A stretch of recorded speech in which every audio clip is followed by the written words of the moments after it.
Zimbabwean First Lady Grace Mugabe listens to the address by President Robert Mugabe during the official opening of the last session of Zimbabwe's parliament on October 30, 2012 in Harare.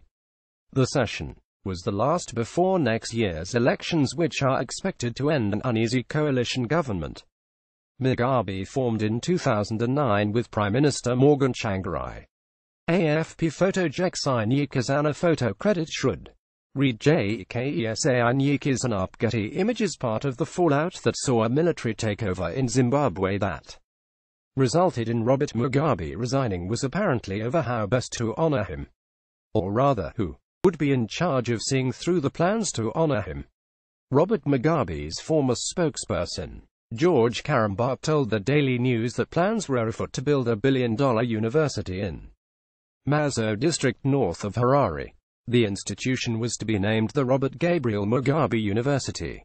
The idea was apparently mnangagwa's, but reports claimed that the project was later given to Education Minister Jonathan Moyo, an ally of Grace and the so-called G40 faction.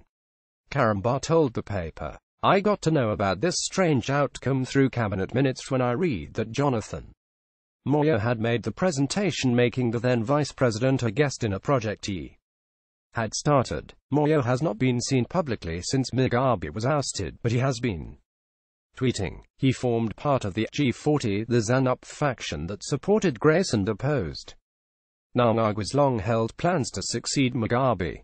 Karamba also told the Daily News that a project to finish the writing of Mugabe's biography, started by the late nationalist Nathan Chamuyarira, was also suddenly given to Moyo. This despite the fact that a respected historian was already working on the project. "I got a distinct impression that the then president's legacy had ceased to be a matter for his party, ZANU-PF, but for preferred members working with the First Family. It was a family affair." Karamba said. That, and the firing of Mnangagwa, which was largely seen as a move to further the Mugabe dynasty by positioning Grace to eventually take over from her husband, led to a massive fallout and the eventual resignation of Robert Mugabe.